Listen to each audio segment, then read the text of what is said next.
Welcome back everybody, I'm Jaran Ghabi, your host, and today I'm going to react to a video called The Dark Truth About ThunderCats, Moments They Didn't Want You to Notice. Now for new updates and content you can visit the links in the description down below, and let's get started. Enjoy.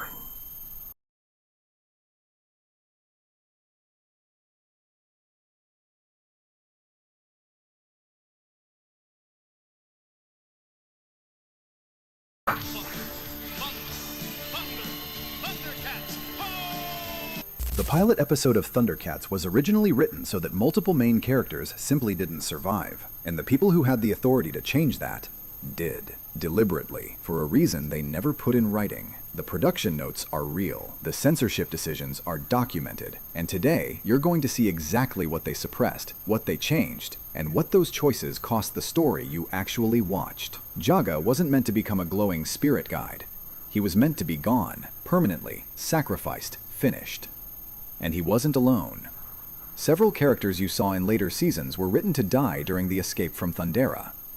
But the most revealing suppression of all, the one that tells you exactly what kind of show the networks were afraid to let exist, that's something we're going to walk through in detail. If this kind of excavation, the scenes they rewrote, the deaths they buried, the censorship decisions that rewired what this show was supposed to be about, is your thing, so what did they decide you weren't allowed to see? Hey, that's something!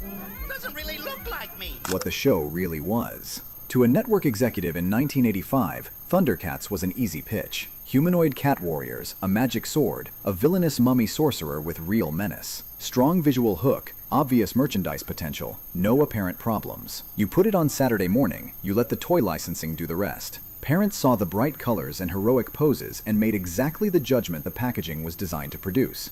Safe entertainment, an hour where they didn't need to supervise closely. The show ran for 4 seasons and 130 episodes. It sold action figures by the millions. It became one of the defining animated properties of the mid-80s, sitting alongside He-Man and G.I. Joe as the kind of show that shaped a generation's visual imagination. From the network side, it looked exactly like what it was supposed to be, which is precisely how the sleight of hand worked. What the creators actually built. What the writers originally built was considerably more serious. The pilot episode, Exodus, was conceived as a story about irreversible loss. A civilization actually destroyed, with casualties that stayed dead. Jaga, the elder mentor who pilots the flagship to Third Earth, was written to expend his life force completely in that act. Not weakened, not spiritually elevated, gone. And Jaga wasn't the only one. Characters who would later appear in the series, Lingso, Pumira, Bengali, were conceptualized in early production as casualties of either Thundera's destruction or the journey itself. The original intent was a survival story in the truest sense, a remnant of a people who lost almost everything, carrying genuine, irreplaceable grief forward as fuel. The stakes weren't manufactured theater. They were built into the premise from the first page of the first draft. There is a specific phrase buried in the production record of this show.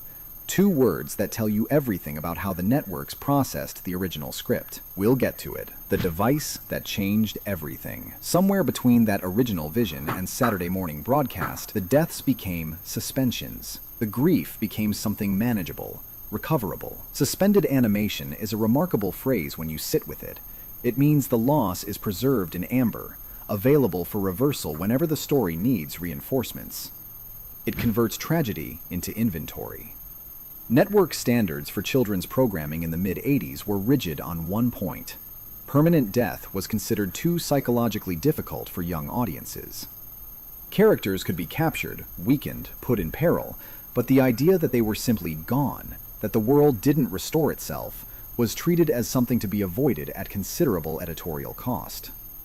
The result was a show that looked like it was about the cost of survival, while quietly ensuring that survival never actually cost anything permanent.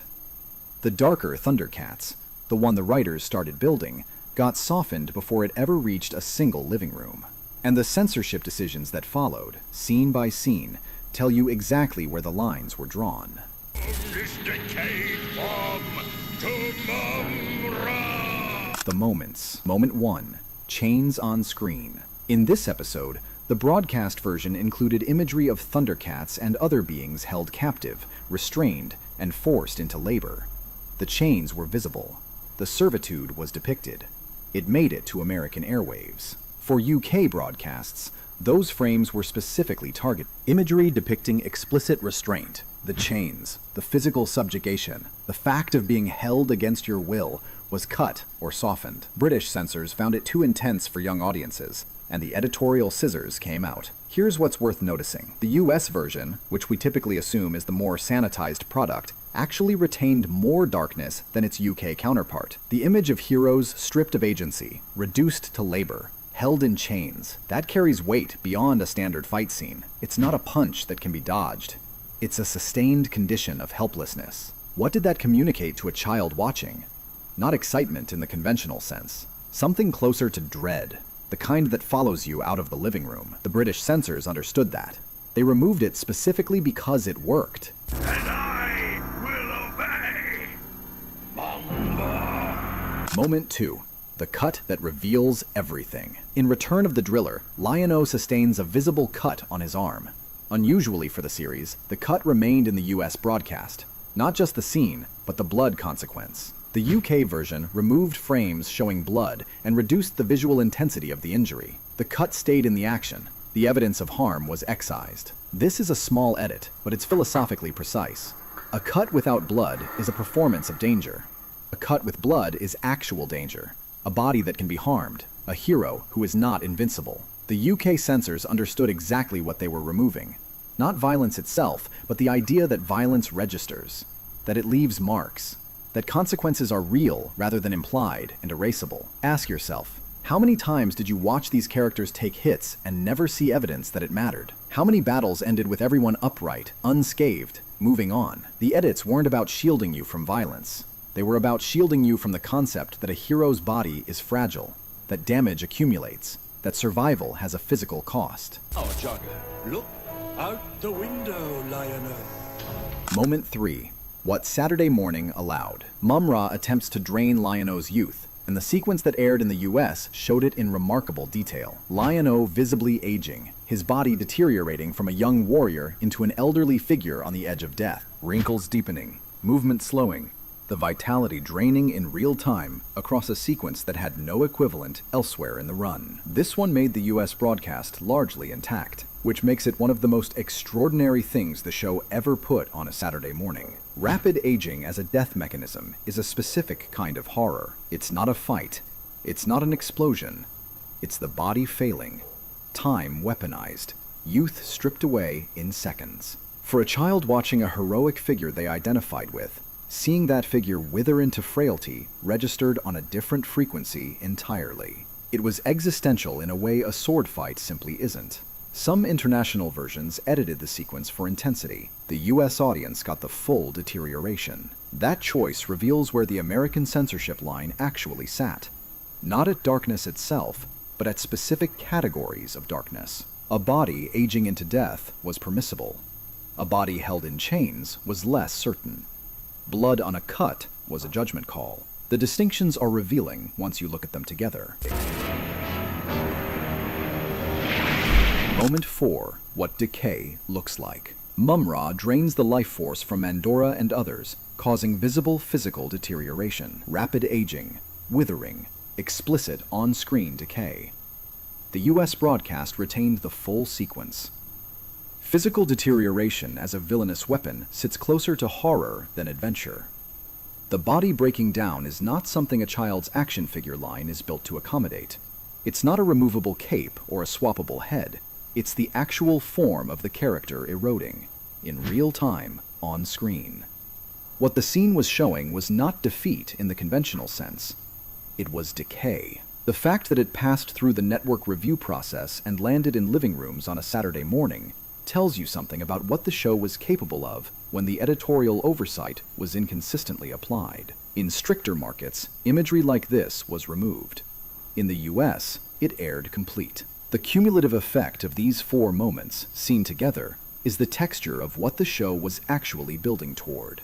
A world where consequences registered, where bodies could break, where survival wasn't guaranteed. The censors didn't catch all of it. Some of it got through. Men are innocent. We can't fight them either. Anchor moment. The pilot they rewrote. Remember that phrase I mentioned earlier? The 2 words buried in the production record? Here it is. Suspended animation. That phrase was the solution the network reached for when they encountered the original script, and understanding what it replaced changes the architecture of the entire show. What American audiences saw in Exodus was a harrowing but survivable escape.